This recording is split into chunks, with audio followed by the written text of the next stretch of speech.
o šis siužetas bus apie sriubą. Prisiminsime, kuogi jis svarbi mūsų virškinimo sistemai ir visam organizmui.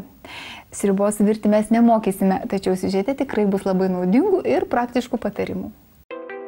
Dažna šeima savo pietų stalo neįsivaizduoja be sriubos. Ir nors jų atžalos ne visada noriai ragauja mamų išvirtą pirmąjį patiekalą, tačiau tėvai retai kada nusileidžia, nes jie žino, kad sriuba vertingas ir naudingas maistas.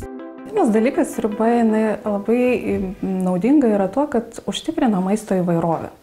Tai yra, mes galim sriubas gaminti iš labai įvairių produktų.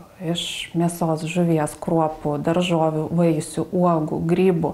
Kinijoje ten net iš paukščių lizdų gamina tokias egzotinės labai sriubas. Tai yra pati svarbiausia, ko gero, yra sveikos mitybos taisyklė, tai įvairus maistas, valgyti įvairų maistą. Ir sriuba, kur gali įdėti įvairių ingredientų, jinai ir užtikrina tą įvairovę. Ir mes kasdien ar kas kelias dienas galim rinktis vis kitokią sriubą ir tokiu būdu gauti įvairesnių produktų, įvairesnių medžiagų. Sriuba ne tik puikiai virškinama, bet ir suteikia sotumo jausmą.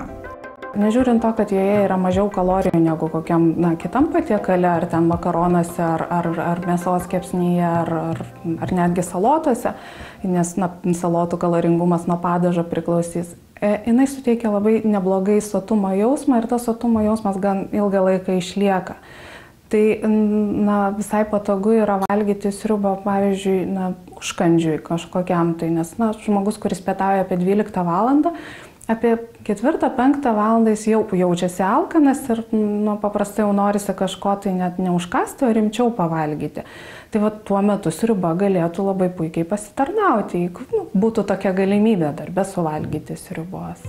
Būtent dėl šios savybės, tai yra sotumo, sriubą rekomenduojama valgyti visiems, kam aktualios svorio mažinimo problemos.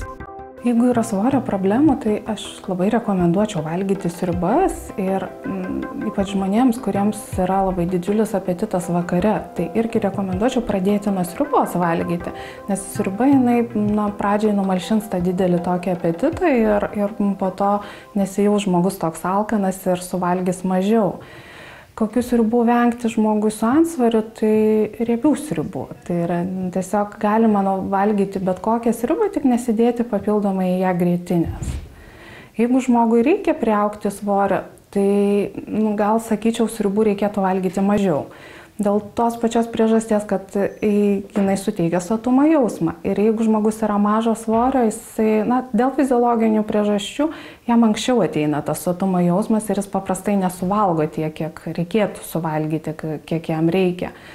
Tai sriuba jinai dar anksčiau suteikia tą sotumo jausmą. Tai geriau pradėti nuo kito patiekalo ir paskui, jeigu norisi, suvalgyti ten sriubos, kiek norisi. Nėra taisyklių, kiek per dieną reikėtų suvalgyti sriubos. Ta mums pasufleruoja pats organizmas. Tai yra, kiek norisi, tiek ir galima valgyti.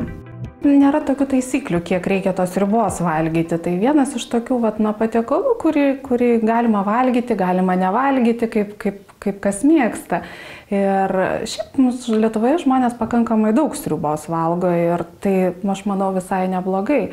Jo labiau dar vieną privalumą galiu pridėti sriubos, tai tam tikrais amžiaus periodais, kada, pavyzdžiui, žmogui sunkiau yra kramtyti, kai neturi dantų. Tai, pavyzdžiui, vaikai, kuriems keičiasi pieniniai dantys į pastoviuosius, jiems sunkiau yra kramtyti. Tai sriuba labai irgi puikiai pasitarnauja ir aprūpinti kūną maistinę medžiagom ir kartu pasotinti. Tiems, kas turi problemų dėl kramtymo, itin tinka trintos sriubos. Ir būtent čia galima išskirti uždarosios akcinės bendrovės Mandinga trintas geriamąsias sriubas. Tai šviežios, tirštos, skanios, sočios ir sveikos sriubos. Tai maistas, kuris ne tik pasotins, bet ir subalansuos mitybą bei aprūpins organizmą vertingomis maisto medžiagomis.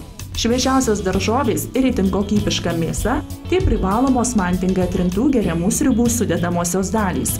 Be to, vienas didžiausių šių sriubų privalumų tas, kad jas patogu pasiimti į vasaros iškylas, keliones, laisvalaikį gamtoje.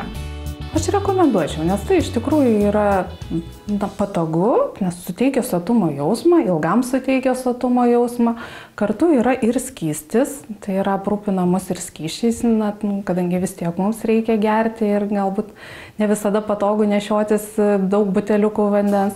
Tai iš tikrųjų yra patogu ir naudinga, nes, sakau, kiek ko sriuboje yra, tokią naudą mes ir gausime.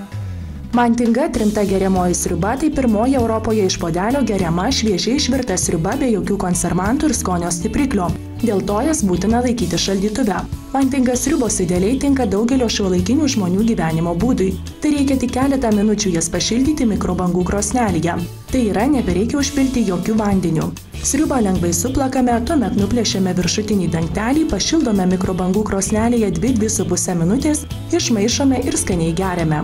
Indelis pagamintas taip, jog sriubą gerti būtų patogu, kad ir kur bebūtumėte. Paragaukite ir tikrai pamėgsite šią tirštą, sočią ir daug energijos suteikiančią sriubą. Mantinga sriubų ieškokite prekybos centrų ir degalinių šaldytuvuose.